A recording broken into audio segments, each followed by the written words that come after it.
All right, Ben Parker of CardinalSportsReport.com here with Stanford tight ends coach Nate Byham. So first of all, just talk about what have you seen from your unit so far in camp? How pleased are you with the development, all that kind of stuff?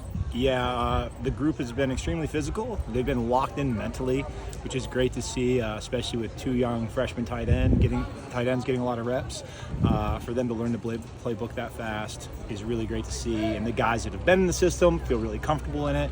So we're able to play fast right now. So that's what we're really getting. The key takeaways right now is the guys are able to play fast. They know the playbook, even the young guys.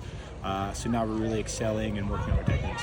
With Chico Holt out, that gives opportunity for other guys like Aiden Black and Benjamin Blackburn to get more minutes or snaps, I should say. So just what have you seen from those young guys and their ability to kind of fill in the role that maybe Chico was going to have for this season? Yeah, definitely. Both guys are working really hard. Both guys are learning the playbook at an extremely fast rate. They spent a lot of time this summer focusing and getting that extra work in so they could hit the ground running during camp.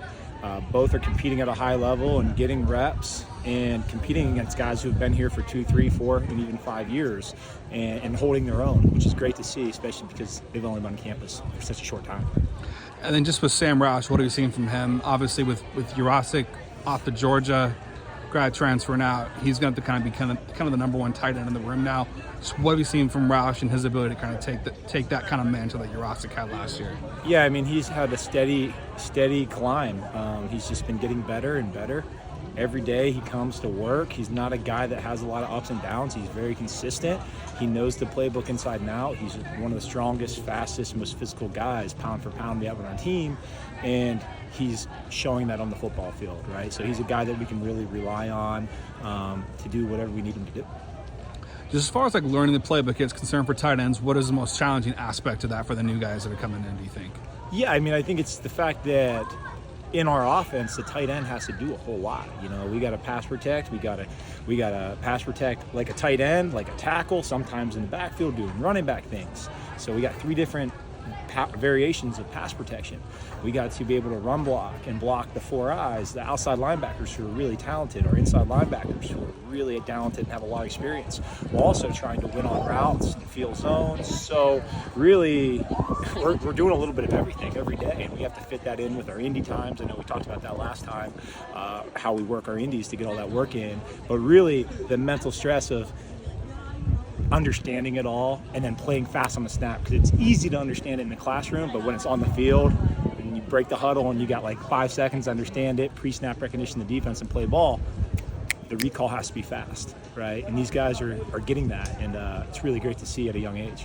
How do you feel about just the balance in terms of the kind of depth and talent of the room, in terms of a balance of maybe more blocking-oriented tight ends versus receiving-oriented tight ends? Just how you feel about the balance of the room in that respect? I feel like we're very balanced. That's why we're Stanford, right? Tight end U. We're here to have some of the best tight ends in the country, and our guys, we're not going to recruit one-dimensional or two-dimensional guys. We're only recruiting guys that we believe are going to be three-dimensional, and they can do the pass pro, run routes, and block people. Those are the guys that we're targeting, and those are the guys we feel like we have. Yeah, to also kind of talk about just kind of what have you seen from the quarterback unit, and just kind of how's that kind of relationship grown over the last year from what you've seen? Yeah, it's been awesome. Our quarterbacks, they battle every day and they work their tail off, and all of them. We got 5 guys out there getting reps, and they're just battling and using the reps, and everyone's making plays, and again, everyone's feeling more and more comfortable with the playbook. It's been great to see. Yeah, also just how much of a change in how you run things from a goal line standpoint? How do you kind of approach things in the goal line? Anything you guys do differently, or just how do you kind of coach goal line route running, goal line play as a tight end versus maybe more midfield? That makes sense. Yeah, it does make sense. So typically in the goal line, you're going to get a little bit more cover zero. There's going to be a lot more bumping and grabbing. So you got to be a little bit more physical of a route runner in that scenario, right? Upfield, if someone grabs and gives you a jersey, a little tug, typically you're going to see the flag come out because it's a constricted space in the goal line, and there's a lot more bodies in the tight area.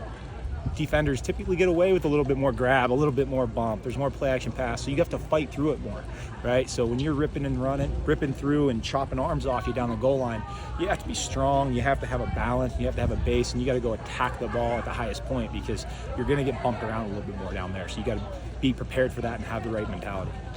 Just with both going back to if you could kind of touch on all three of the other kind of times I want to, Roush, Blackburn, Black. Just what other kind of major strengths that you've seen from those guys individually?